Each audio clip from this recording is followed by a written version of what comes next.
Hello students. In the two parts of force and laws of motion we have studied till now definition of force, unit of force, Newton's first law of motion, inertia, different type of inertia, momentum, Newton's second law of motion and its derivation, some important points about second law, what was impulse we have studied, importance of impulse in practice and Newton's third law of motion, its application and examples of third law. Now we are talking about one problem which is known as horse and cart problem. What it is, before that I am just telling you one concept behind it. What the concept is, suppose a cart is tied along a horse, tied with the help of a horse. Now if the horse is moving in the forward direction, definitely the opposite force will be applied by the cart on the horse. So according to Newton's third law, these two forces should be equal and opposite. If they are equal and opposite also, that means they should cancel out each other. But they don't do it. Horse able to move the cart in the forward direction. As much as the force will be applied by the horse, same force will be applied by the cart on the horse in the backward direction or in opposite direction. So today we are talking about horse and cart problem. You can see there is one person who is sitting in a cart and this cart is tied with a horse. A horse is urged to pull a cart. The horse refuses to try, keeping Newton's third law as his defense.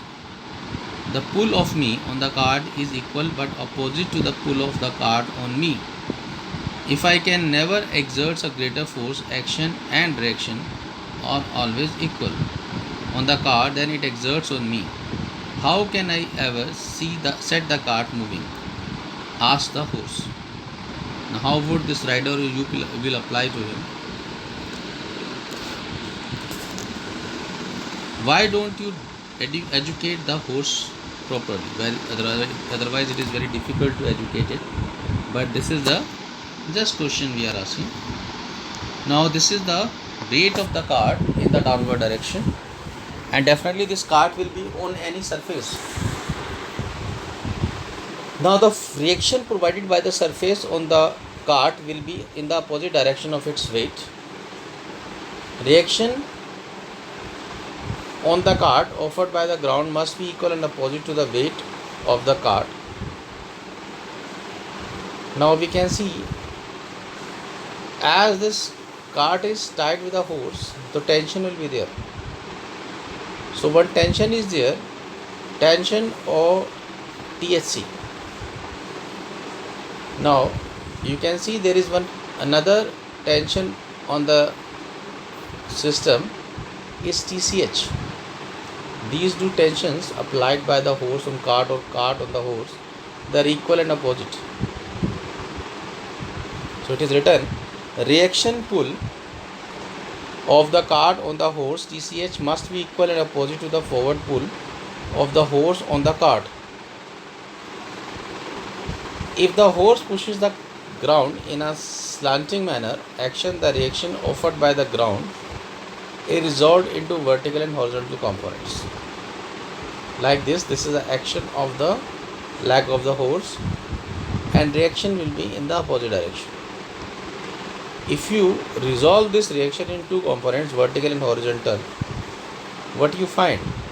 The vertical component is balancing the weight of the horse, whereas horizontal component of the reaction is unbalanced. Now this is an unbalanced force. Because of this, the horse can pull the cart. The vertical component V must be equal and opposite to the weight of the horse. If the horizontal component H is greater than the force F, then the horse cart system will move forward with acceleration. Now what is law of conservation of momentum? The total momentum of an isolated system of interacting particle is conserved, or when two or more bodies act upon one another, their total momentum remains constant provided no external forces are acting on them. You can see there is one carom board. A striker hits,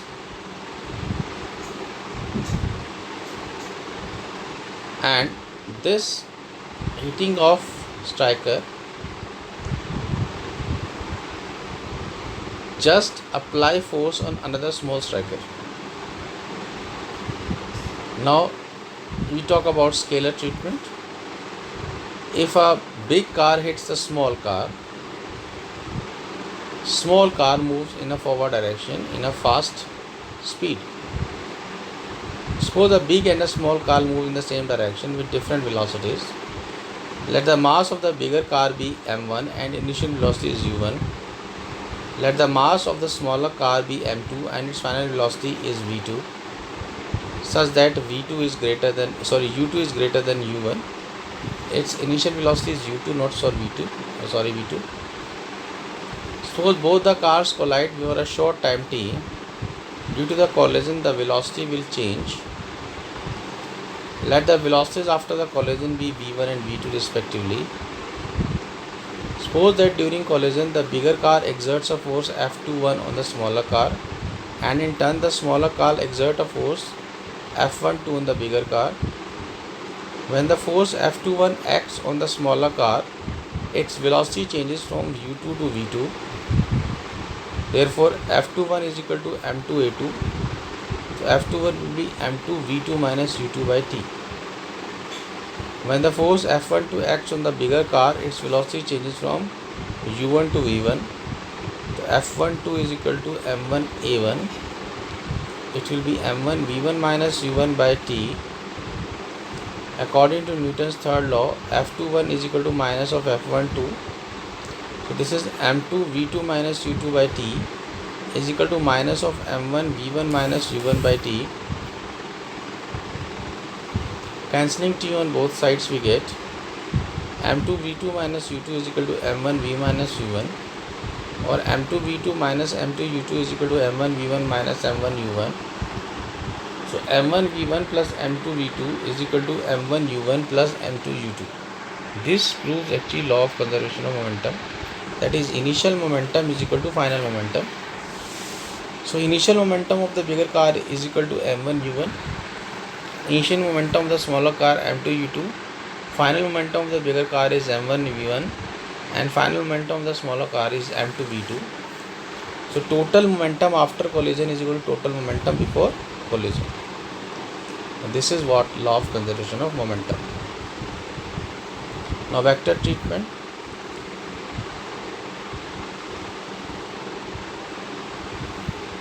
You can see a big wall hits a small wall. Now ma is the velocity of the big ball with velocity va. mb is the mass of the small ball, velocity vb. They collide.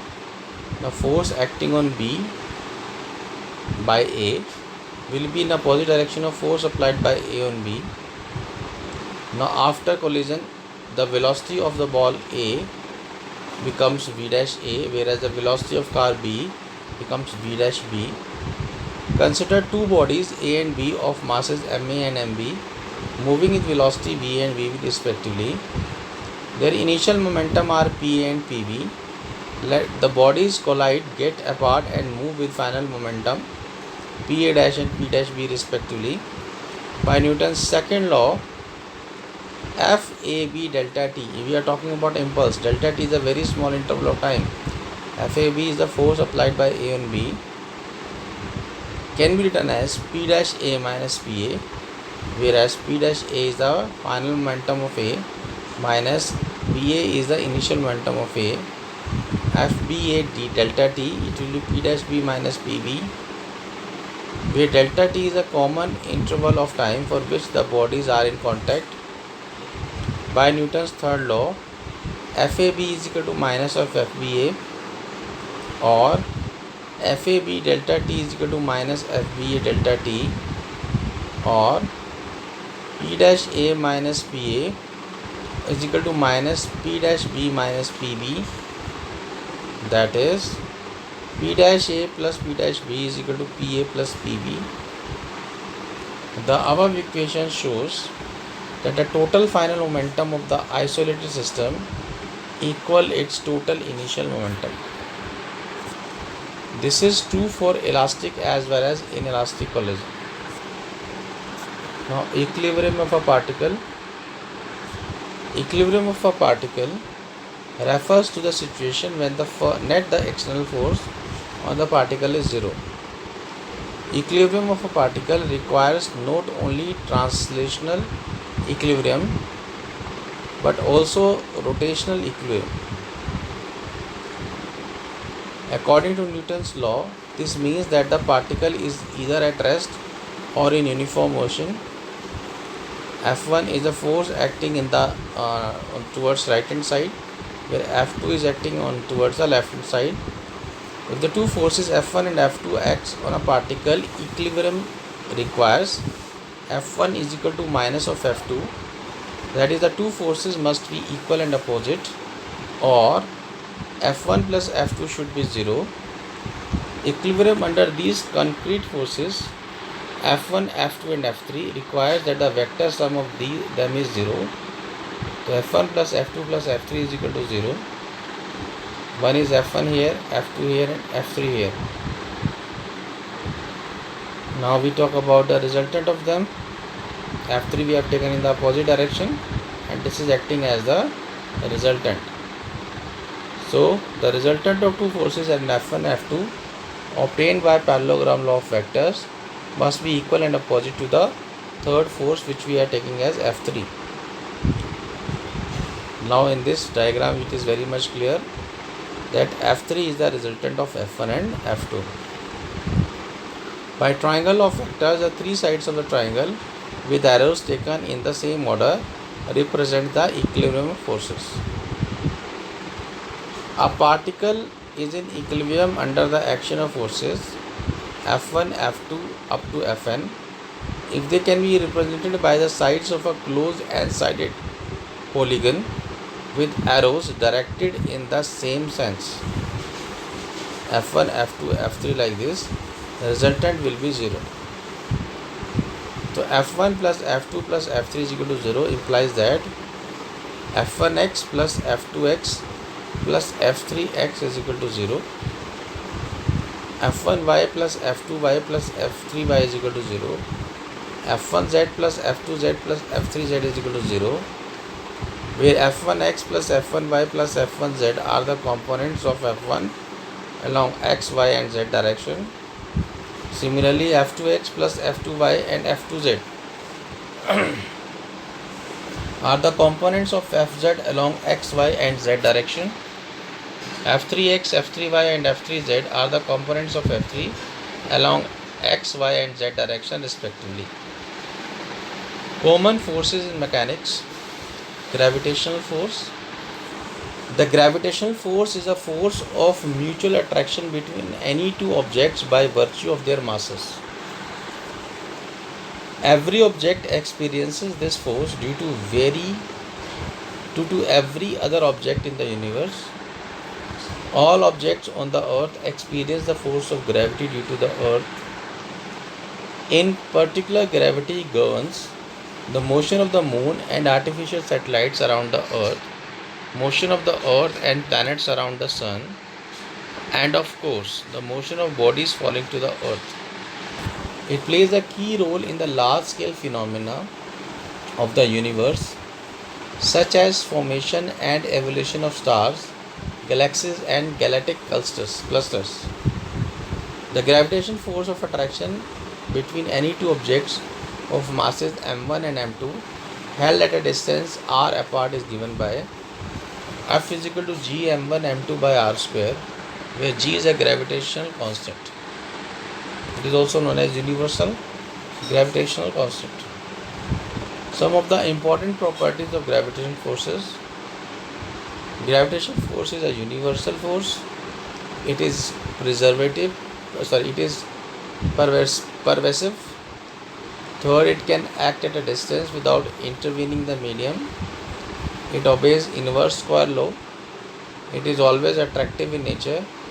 It is a long range force. It is the weakest force operating in nature. It is a conservative force. Other force. All other forces in mechanics are contact forces. Contact forces arise due to contact of one body with another. It can be solid or liquid. Contact forces are mutual forces for each pair of bodies, satisfying Newton's third law. The components of contact force normal to the surface in contact is called normal reaction. The component of contact force parallel to the surface in contact is called friction. You can see there is one bucket. It has water. There is one mug inside it. Force applied by the water on the side will be equal and opposite. Similarly, you can see that the force which is equal to the weight of the mug, which is coming in the upward direction, and there is one opposite force applied by the water on the mug in the upward direction, will move the mug up. This is known as weight and buoyant force. For a solid immersed in a liquid, there is an upward buoyant force equal to the weight of the liquid displaced. The viscous drag, air resistance, etc. are also example of contact forces. Two other common forces are tension in a string and a force due to spring. The restoring force in a string is called a tension. It is customary to see the same tension T throughout a string of negligible mass. There is one string. We are pushing this string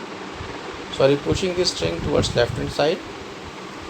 Force is applied is F, and when we release it, it will move in the opposite direction, and it hits the ball and the ball move in the forward direction. When a spring is compressed or extended by an external force, a restoring force is generated which is proportional to the compression or elongation for small displacement. The spring force is written as F is equal to minus Kx, where K is a coefficient of restoring force, X is a displacement. The different contact forces mentioned above arise fundamentally from electrical force. At the microscopic level, all bodies are made of charged constituent nuclei and electron, and the various contact forces arises due to elasticity of bodies, molecular collision, and impacts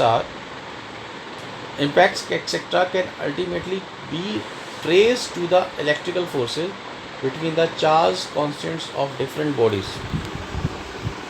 This is the end of the third part of force and laws of motion. Thank you, students.